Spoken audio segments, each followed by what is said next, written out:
News, सच जरूरी है। दर्शकों नमस्कार, मैं श्रद्धा तिवारी और आप देख रहे हैं MNS न्यूज टीवी। तो आइए देखते हैं आज की खास खबर, एक नजर डालते हैं आज की हेडलाइंस का।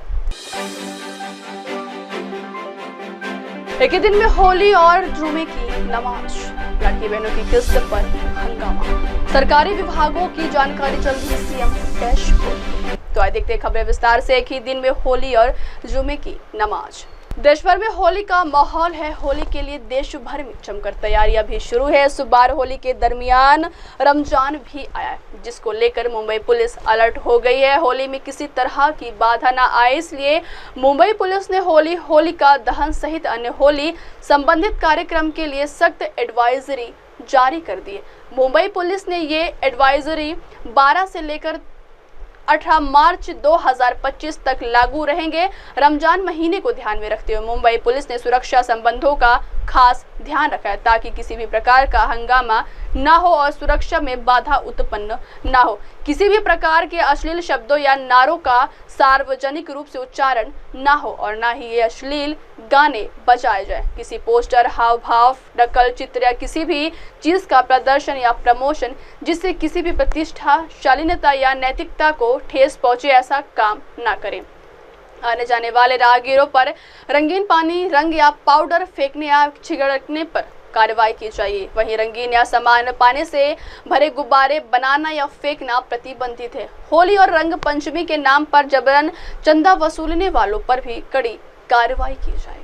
अगली खबर, लाडली बहनों की किस्त पर हंगामा। बजट में सरकार ने लाडली बहनों की किस्त 1500 रुपए से बढ़ाकर 2100 रुपए प्रति माह करने का अपना चुनावी वादा नहीं निभाया। इस पर विपक्ष को आक्रामक हो गया। विधानमंडल के बजट सत्र के दौरान विपक्षी नेताओं ने विधान भवन की सीढ़ियों पर धरना दिया। विपक्षी गठबंधन महाविकास आघाड़ी में शामिल शिवसेना, कांग्रेस और एनसीपी के विधायकों ने हाथ में गाजर लेकर सरकार को झांसा सरकार करार दिया और राज्य की जनता, किसानों एवं खासकर लाडली बहनों से विश्वासघात करने का आरोप लगाया।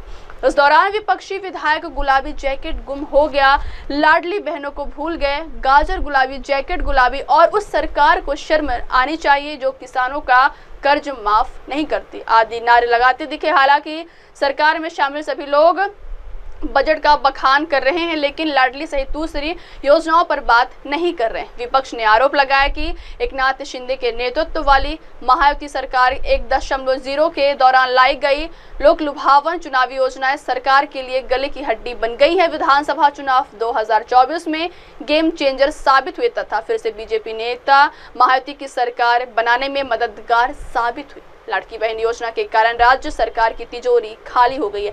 लाड़की बहन योजना के लिए 36,000 करोड़ रुपए का प्रावधान किया गया। किन विधानसभा चुनाव से पहले राज्य की लाभार्थी महिलाएं लाडली बहन योजना के तहत दी जाने वाली राशि में बढ़ोतरी का इंतजार कर रही थी। तो वही इस बारे में सवाल पूछने पर अजित पवार भड़क गए। उन्होंने पत्रकारों को सीधे चुनौती देते हुए कहा कि मुझे घोषणा पत्र दिखाओ। अगली खबर, सरकारी विभागों की जानकारी जल्द ही सीएम डैशबोर्ड। राज्य सरकार के सभी विभागों की जानकारी जल्द ही आम जनता के लिए सीएम डैशबोर्ड पर उपलब्ध होगी। इसमें न्यायालय, रेरा और कानून व्यवस्था से जुड़ी सेवाओं की भी जानकारी शामिल की जाएगी। मुख्यमंत्री देवेंद्र फडणवीस ने निर्देश दिए कि प्रणाली के तहत पहले से उपलब्ध 34 विभागीय वेबसाइटों के साथ साथ सभी सरकारी विभागों की जानकारी को भी इस आधिकारिक IT प्लेटफॉर्म में जोड़ा जाए। विधान भवन में सीएम डैशबोर्ड के प्रस्तुतीकरण को लेकर एक बैठक आयोजित की गई है। इस बैठक में IT मंत्री एडवोकेट आशीष शेलार, मुख्यमंत्री के अपर मुख्य सचिव विकास खड़गे, IT विभाग के प्रधान सचिव पराग जैन नेनुटिया, सचिव डॉक्टर श्रीकर, प्रदेश निदेशक अनिल भंडारी और अन्य IT विभाग के अधिकारी उपस्थित थे।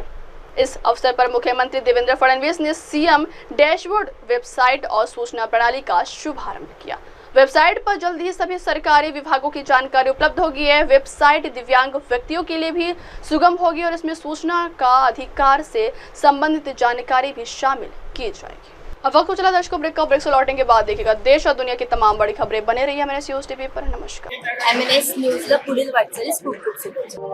आप देख रहे हैं MNS न्यूज, सच जरूरी।